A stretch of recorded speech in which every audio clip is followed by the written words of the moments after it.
Bonjour à toutes, bonjour à tous et bienvenue. Aujourd'hui, je vais vous parler du meilleur TCG de toute votre vie. Ici, pas d'araignée journaliste ou vice-versa, pas d'éponges parlantes ou de créatures bleues qui communiquent grâce à leurs cheveux. Flesh and Blood, c'est un monde sombre, médiéval fantastique brutal, avec des héros qui s'affrontent violemment, tout en se respectant, pour arracher jusqu'au dernier point de vie. Outre le côté visuel, la mécanique du jeu est tellement pertinente qu'on ressent vraiment ce côté duel juste en jouant les cartes. Alors affûtez vos armes, connectez vos neurones, parce qu'aujourd'hui je vous convie à un pique-nique un peu spécial.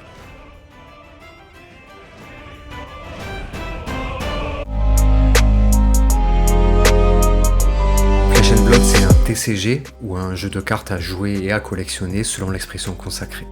Le jeu est sorti en 2019, en octobre 2019, donc ça fait quasiment 6 ans jour pour jour, qu'il permet à des joueurs et des joueuses de pouvoir faire des duels et se régaler de cette façon-là.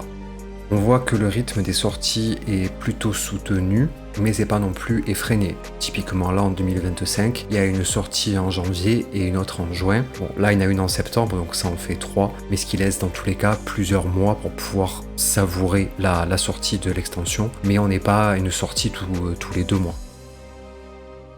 Ce jeu vous plonge dans les eaux déchaînées, écumées par des pirates squelettes à moitié dévorés par des océdax. Il vous ouvre les portes des monastères camouflés par la brume, au sein desquels les meilleurs assassins s'entraînent en tapis noir. Il vous sert de guide dans les forêts luxuriantes n'abritant pas que des lapins adultes. Revêtez votre plus belle fourrure pour arpenter les vallées écoles les plus hostiles, à moins que vous ne préfériez la maculée de sang dans les arènes bruyantes et poussiéreuses. Vous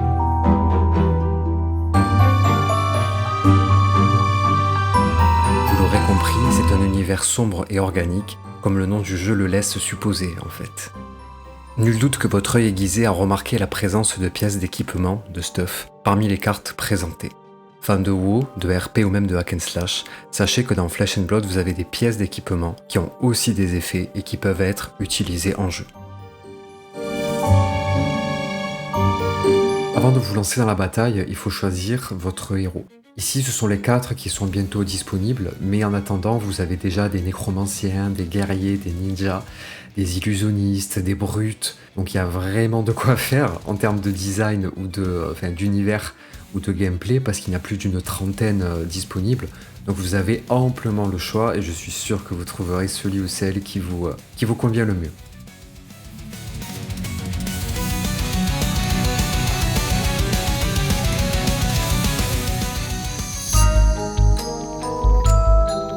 Ce qui rend ce jeu vraiment incroyable, ce sont 2 aspects. Le premier, c'est qu'on est en échange permanent, c'est-à-dire qu'à chaque action que vous faites, votre adversaire a une fenêtre pour pouvoir répondre. Donc vous n'êtes pas là à jouer toutes vos cartes et votre adversaire attend pendant ce temps-là. La deuxième originalité, c'est le fait qu'il n'y a pas de carte dédiée à la génération de ressources.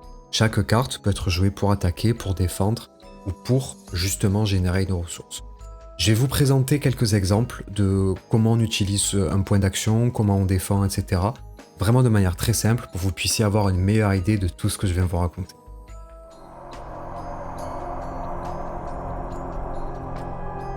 Bon, ce que vous avez sous les yeux, c'est un tapis spécial Flesh and Blood avec les différentes zones. À gauche, c'est la zone équipement, bras, jambes, tête, torse. Là, c'est la zone héros avec ses 2 armes et arsenal, je vais pas en parler. Pour l'instant, c'est pas pertinent. Et à droite, c'est toutes les cartes jouées ou qui vont être jouées. Je prends mon deck, j'ai mis des sleeves de différentes couleurs pour pas m'embrouiller entre ce qui va relever du héros et de l'équipement, les cartes à jouer. On profite un petit peu, on s'en met plein les yeux avec ce magnifique héros que vous pouvez retrouver si vous achetez le deck préconstruit à son effigie. C'est un gardien, donc son but c'est d'encaisser, de mettre des gros coups, mais d'avoir peu d'action. Comme c'est un héros, on le met sur la case héros, en plein milieu. Ensuite, son casque sur la case casque en haut à gauche. Et ensuite, on va faire la même chose pour les différents équipements. Et là, on a son arme. Alors ici, il a une arme à une main, parce que c'est un H pour one hand. Donc il va le mettre sur son arme à une main, parce que à droite, il va être muni d'un gros bouclier. Et là voilà, à quoi ressemble un tapis de Flesh and Blood lorsque le héros et les équipements sont mis en place. Le héros est en place, son équipement aussi, donc on va pouvoir commencer à dépenser notre point d'action. On va ici faire 2K en 1. Alors donc on complète notre main à 4 cartes, ce qui ne prend pas de points d'action, et on regarde un petit peu ce que l'on a. Avec deux fois la même. Celle-ci, elle va nous interpeller directement, en tout cas pour l'exemple, hein, parce qu'elle coûte 0 de ressources. Ça veut dire qu'on va pouvoir la jouer en utilisant notre point d'action sans générer de ressources. Et en plus, elle a le mot-clé Go Again. Ça veut donc dire qu'on va pouvoir la jouer gratuitement avec notre point d'action. Elle va nous donner, pour ainsi dire, un point d'action pour nous permettre de rejouer encore une fois. On la met, c'est à l'adversaire maintenant de répondre. Donc l'adversaire fait, bref, ces trucs d'adversaire. Je vais pas entrer dans les détails là, on clôt. Dans le cimetière, on met face visible, puisque de toute manière, l'adversaire pourra à tout moment venir le regarder. Voilà, il n'y a rien de caché. Donc on a joué cette première carte. Il nous reste un point d'action à nouveau. Donc pour rien du tout, on met cette carte. C'est à l'adversaire de répondre. Il fait ses trucs d'adversaire et il répond. On clôt. Et c'est encore à nous de jouer. Et là, on se retrouve donc avec les deux cartes restantes. La première coûte 4 pour pouvoir être jouée. Et la deuxième coûte 2. Le problème, en fait, on a deux cartes rouges. Les cartes rouges, comme on le voit en haut à gauche, il y a juste un petit point parmi les trois. Donc ça veut dire qu'elles apportent un seul point de ressources.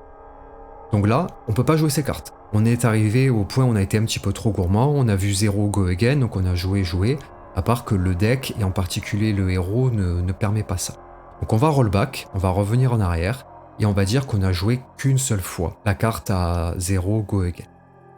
Donc celle-ci coûte 4. Elle attaque pour 8, avec en plus un petit effet, voilà, on va pas entrer dans les détails de l'effet. Ce qu'il faut, c'est donc payer 4 de ressources. Pour payer ces 4 de ressources, je joue ma carte, j'utilise le point d'action, je mets la carte sur la chaîne de combat.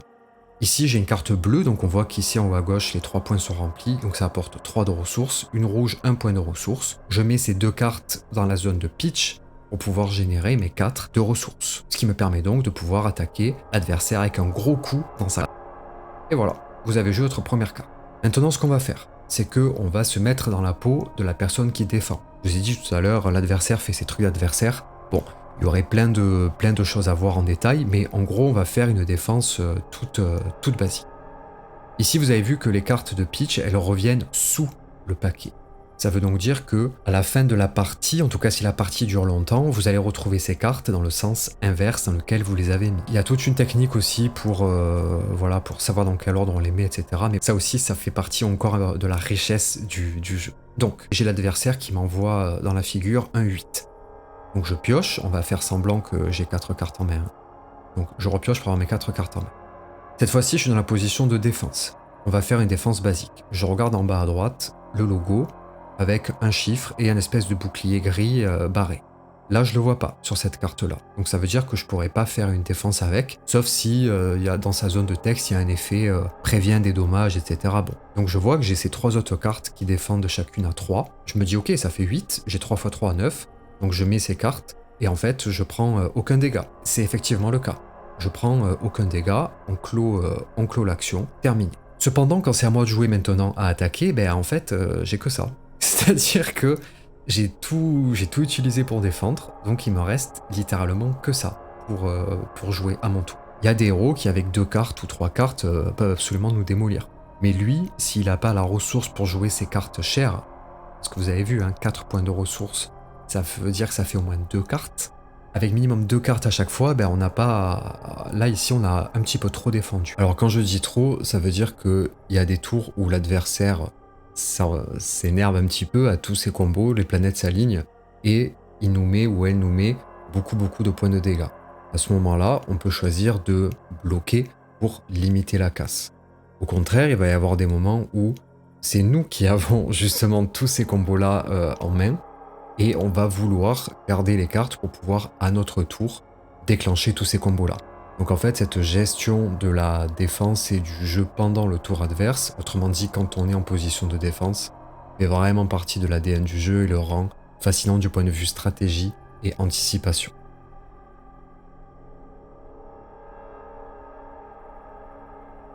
Ce qui démarque vraiment Flesh and Blood des autres TCG, c'est pour le côté compétitif. Là, c'est le montant de tous les cash prize qui ont été distribués, qui vont être distribués en tout cas sur l'ensemble de la tournée mondiale. D'ailleurs, les Français ont récemment, cet été, réalisé une très très belle performance, et en particulier Enki du Paquet qui s'est incliné en finale, donc gros GG à lui s'il voit cette vidéo. La tournée internationale, comme son nom l'indique, se passe dans tous les pays. Donc on voit qu'il y a nos voisins. Il y avait par exemple en Suisse, en Allemagne, donc Suisse GT, Allemagne. Il y a aussi dans toute la partie nord de l'Europe. Mais on voit des destinations beaucoup plus lointaines comme Sydney par exemple. Donc on peut pas, bien sûr, en termes de temps et en termes de budget, suivre concrètement la tournée. D'ailleurs, il y a beaucoup d'événements qui se passent simultanément. Mais l'éditeur mise vraiment sur un parcours comme ça mondial pour que les joueurs puissent choisir les destinations, que ça puisse fédérer aussi l'intégralité de tous les joueurs où qu'ils ou que elles se trouvent. Par exemple, il y en a un à Paris auquel je serai ce week-end. Donc, avec un petit peu de chance, on n'est pas obligé de dépenser trop d'argent pour pouvoir se rendre à ce genre de grosses compétitions. Le leitmotiv, c'est donc jouer en chair et en sang à des cartes, et ce leitmotiv se retrouve aussi pour l'accent qui est mis sur les jeux en boutique, en tout cas sur l'organisation des parties en boutique.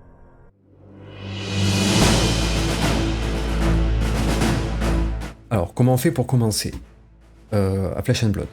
Du coup, vous allez sur le site du jeu, donc fabtcg.com, là je l'ai mis en français. Vous descendez, donc vous scrollez, et là vous avez accès à l'entièreté du site. Là vous reconnaissez ce que je vous ai montré les événements. Vous allez dans l'onglet Apprendre, et en descendant, en bas à droite, vous avez ici Localisateur de magasin. Localisateur de magasin, vous tapez, allez je vais mettre le 12e, Paris 12e, et vous avez voilà, différents magasins. Pourquoi c'est important de se rendre dans un magasin dans cette liste? C'est parce qu'en fait, pas tous les magasins déjà distribuent Flesh and Blood, c'est pas comme d'autres jeux ultra connus ou qui sont là depuis 30 ans, mais c'est aussi l'occasion de vérifier que ce magasin-là organise, ce qu'on verra juste après, des sortes de mini-tournois auxquels vous pouvez aller très régulièrement, toutes les semaines par exemple.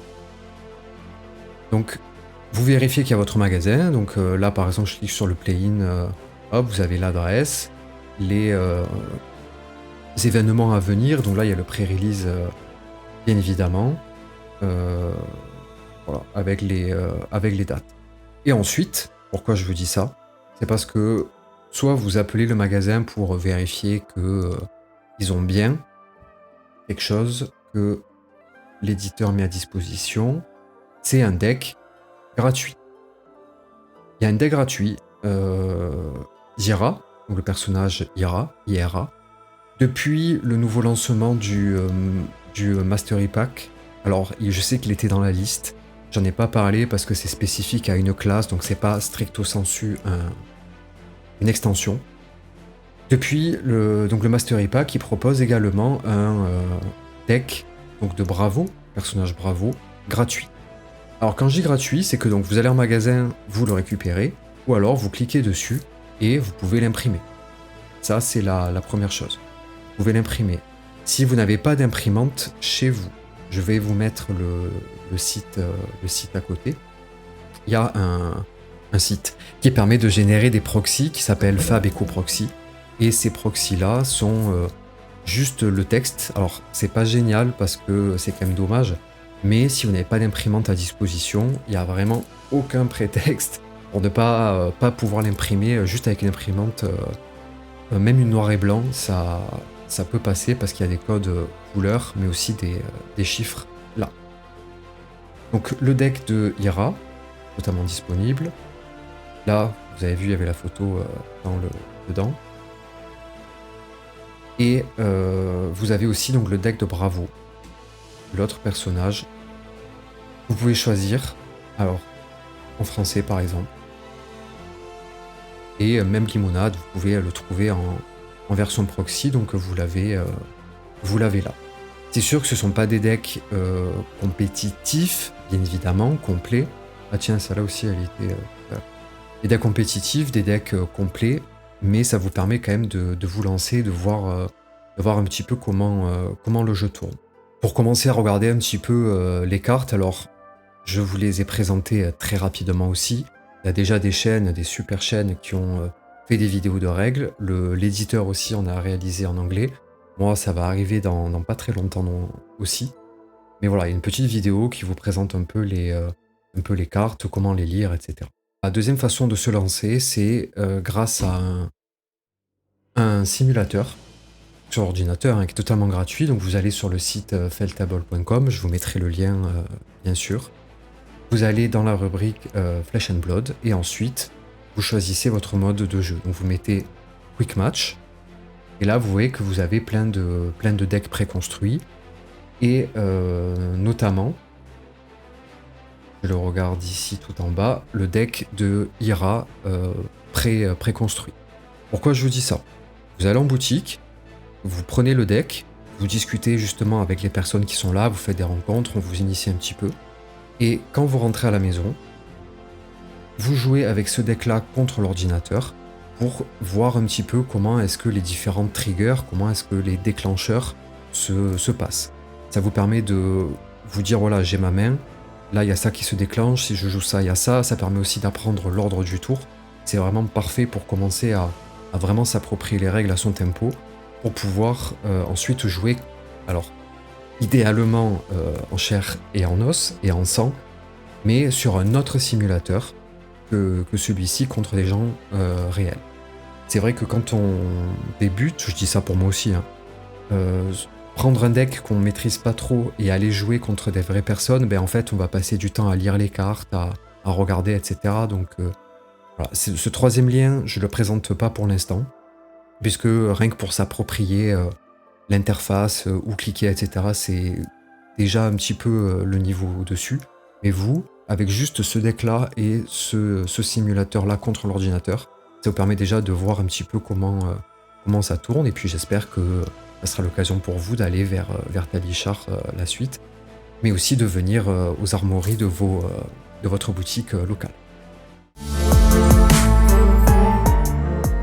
Bon, en tout cas, j'ai trop hâte que vous me disiez si vous avez essayé, ce qui vous a plu, déplu, mais aussi si cette vidéo-là vous a inspiré pour essayer ou pas du tout, pour que voilà, je puisse aussi me positionner, puis savoir si c'est la bonne piste ou pas, ou si ce genre de contenu vous intéresse, parce que je suis en train de lancer un petit peu tout ça. En attendant, bon jeu, régalez-vous bien, et puis à la prochaine.